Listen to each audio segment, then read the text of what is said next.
Everyone, a very warm welcome to all of you. Welcome to SWA Education. Myself Radha, and today we are going to discuss about basics of ecology. So if you are an aspirant who are preparing for FCI exam, so definitely this lecture will going to be beneficial for all of you. So without wasting your time, let's get started with our today's lecture. So what is ecology? Ecology is a scientific study of interaction between different organisms and between organism and their environment or surrounding. एक organism का दूसरे organisms के साथ में और उसके environment और surrounding के साथ में इंटरेक्शन की स्टडी को ही इकोलॉजी कहा जाता है. देन आता है level of organisation of an ecosystem. So पहला जो बेसिक लेवल है that is individual, then population, then community, then ecosystem, then biome and then biosphere. Species क्या होता है? Species is a group of organism. Species एक ऐसे organism का group होता है जिनके पास में आपस में ब्रीड करने की एबिलिटी होती है and then they produce fertile offspring. But जब ऑर्गेनिज्म के बीच में ब्रीड करने की एबिलिटी लॉस्ट हो जाती है देन एक नया टर्म इंट्रोड्यूस होता है जिसको बोलते हैं स्पीशिएशन. स्पीशिएशन का मतलब क्या होता है? That now the group of organism lost the ability to breed with each other and become a new species. That is called speciation. That अब ये नए स्पीसीज बन गए हैं तब उसको बोला जाता है स्पीशिएशन. और स्पीसीज क्या होता है? वो ग्रुप ऑफ ऑर्गेनिज्म जो आपस में ब्रीड कर सकते हैं and produce fertile offspring. Population क्या होता है? Same species live in the same area. So same species live in the same area, that is called population. Then आता है community. Different population that live together in a defined area. जब अलग अलग population जो है वो एक साथ रहते हैं एक एरिया में उसको बोलते हैं कम्युनिटी. देन आता है ecosystem. Ecosystem is a collection of all organism that live in a particular place together with their non living environment. So ecosystem क्या है? जब ऑर्गेनिज्म एक ऐसे प्लेस में रहता है जहाँ पर लिविंग और नॉन लिविंग इन्वायरमेंट दोनों एक साथ एग्जिस्ट कर रहे हैं उसको बोलते हैं इकोसिस्टम. जहाँ पर हम लोग बायोटिक और एबायोटिक फैक्टर्स के बारे में देखते हैं. देन आता है biome. Biome is a group of ecosystem that have the same climate and similar dominant communities. So biome क्या है? ग्रुप ऑफ इकोसिस्टम है जिनका क्लाइमेटिक कंडीशन सेम होगा. देन आता है बायोटिक फैक्टर्स क्या होते हैं? Biotic factors are living factor that influence an organism. जो लिविंग फैक्टर्स प्रेजेंट है इकोसिस्टम में उनको बोला जाता है biotic factor. For example, biotic component of a grassland ecosystem are the living organism that exist in the environment. जैसे यहाँ पर ये रैट दिखाया गया है, ये प्लांट यहाँ पर दिखाए गए हैं, पैरासाइट प्रीडेटर्स यहाँ पर दिखाए गए हैं. तो ये सब क्या है? लिविंग फैक्टर है जो कि इकोसिस्टम में एग्जिस्ट करते हैं. देन आता है abiotic factor. Abiotic means non living factor that influence an ecosystem. For example sunlight हो गया, रेन हो गया, ये क्या है? ये है abiotic factor. Other factor that affect an ecosystem. पहला आता है हैबिटेट. एक टर्म आता है नीश.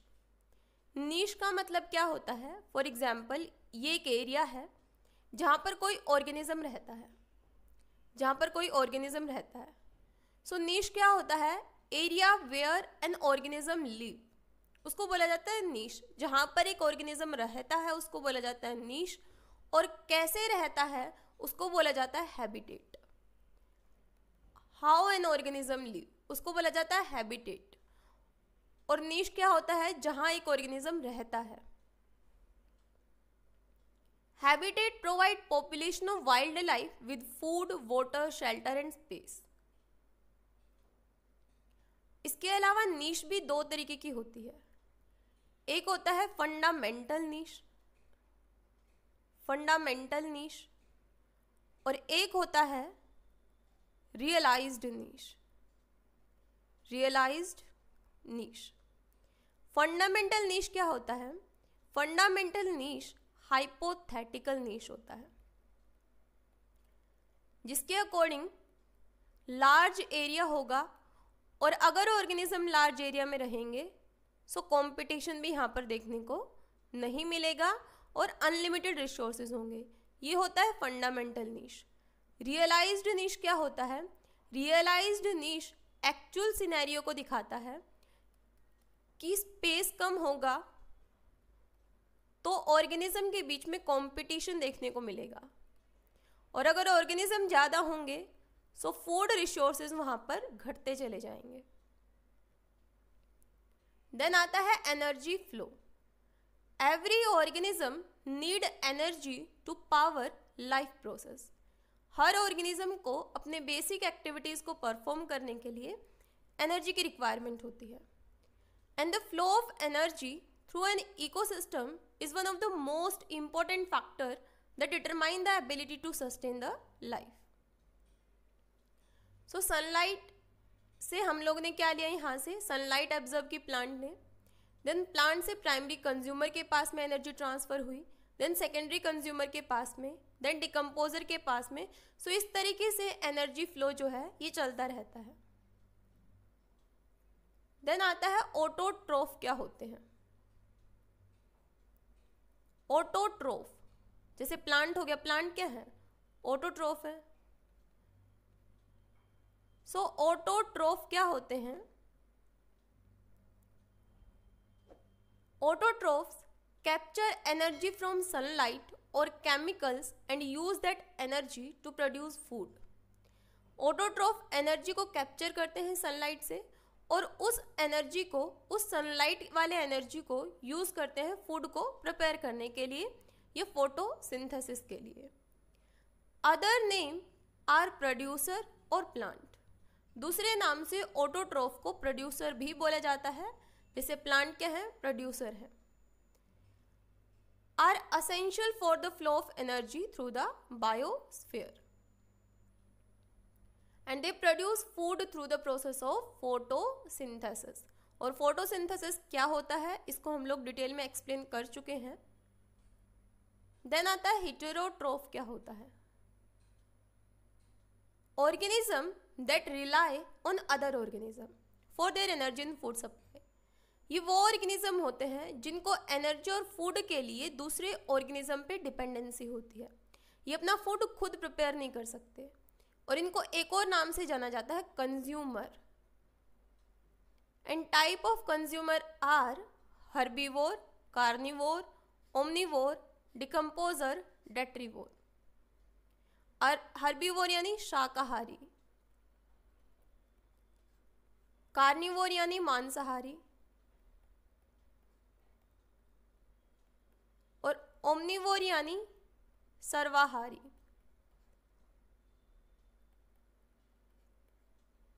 डिकम्पोजर यानी जैसे बैक्टीरिया, फंगस हो गए जो कि ऑर्गेनिक मैटर को डिकम्पोज करने का काम करेंगे। So these are the example of carnivore, जैसे यहाँ पर ये दिए गए हैं। देन आता है डिकम्पोजर क्या होता है? डिकम्पोजर क्या करेगा? ब्रेक डाउन डेड और डिके मैटर। जैसे बैक्टीरिया और फंगस क्या है? ये डिकम्पोजर होते हैं। और डेट्रीवोरस क्या होते हैं? डेट्रीवोरस वो होते हैं जो प्लांट या एनिमल का जो रिमेन है, डेड या डिके मैटर है, उसके ऊपर फीड करते हैं। एग्जाम्पल के लिए अर्थवॉर्म आर डेट्रीवोरस। देन आता है पैरासाइट क्या होता है? A parasite is an organism that live on or in a host organism and get its food from or at the expense of it host. Parasite क्या होते हैं? वो organism होते हैं जो उनके होस्ट के ऊपर डिपेंडेंट होते हैं। होस्ट के प्रेजेंस में ही, या जब वो होस्ट के पास में प्रेजेंट होंगे तभी वो अपना फूड गेन कर पाएंगे। एग्जाम्पल के लिए tapeworm, tick, these are the example of parasite. जिनकी डिपेंडेंसी किसके ऊपर होती है, होस्ट के ऊपर होती है।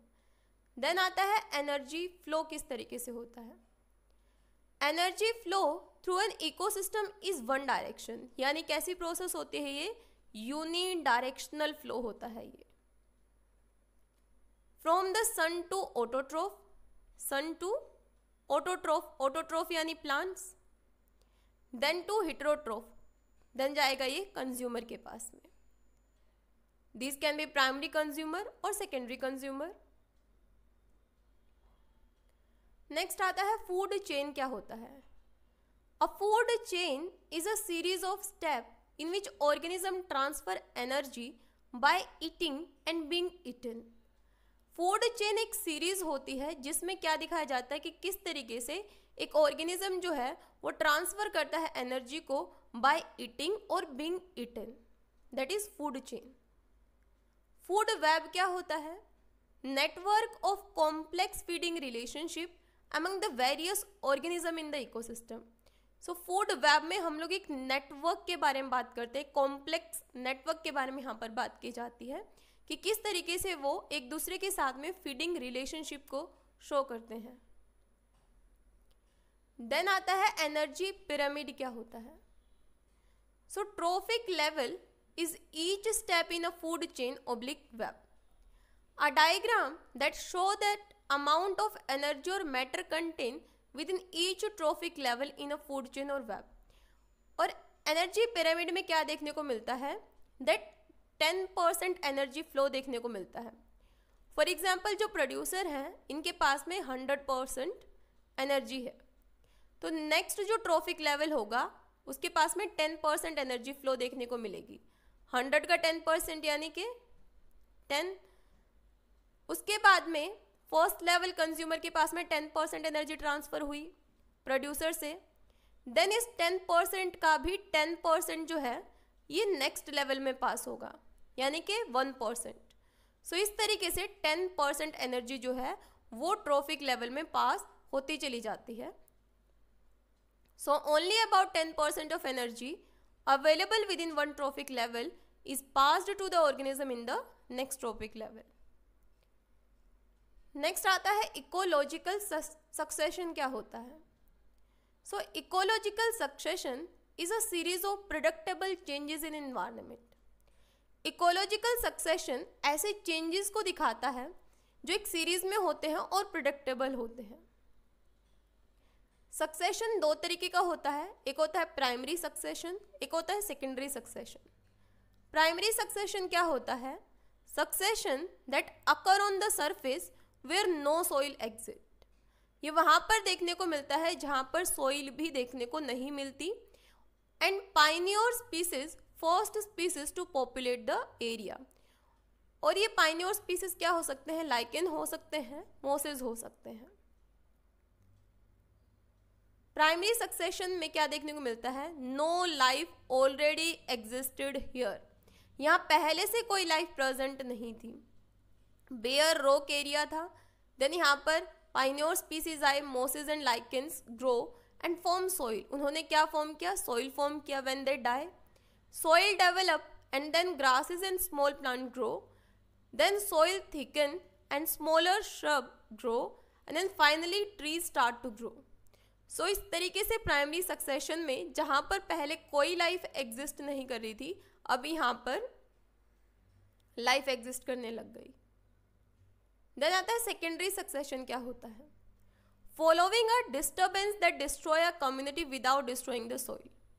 ये ऐसा सक्सेशन होता है जहाँ पर पहले लाइफ एग्जिस्ट करती थी बट वहाँ पर कुछ डिस्टर्बेंस देखने को मिला। फॉर एग्जाम्पल फायर वगैरह हो गया या कुछ डिस्टर्बेंस की वजह से वहाँ पर जो लाइफ थी वो ख़त्म हो गई, बट वहाँ पर सॉइल की प्रेजेंस अभी भी है। Example, land cleared and ploughed from for farming. And second example is fire set by lightning. जैसे यहाँ पर पहले लाइफ एग्जिस्ट करती थी, देन यहाँ पर कुछ डिस्टर्बेंस हुआ, जैसे यहाँ पर फायर की वजह से डिस्टर्बेंस देखने को मिला। देन यहाँ पर धीरे धीरे पाइनियर स्पीसीज हुए, then intermediate species grass, shrub, pines ये देखने को मिले और फाइनली क्लाइमेक्स कम्युनिटी देखने को मिल गए। So I hope this lecture is very beneficial to all of you. So thank you so much everyone. If you find this video beneficial for you, please don't forget to like, share and subscribe this channel for more such kind of videos. Thank you so much.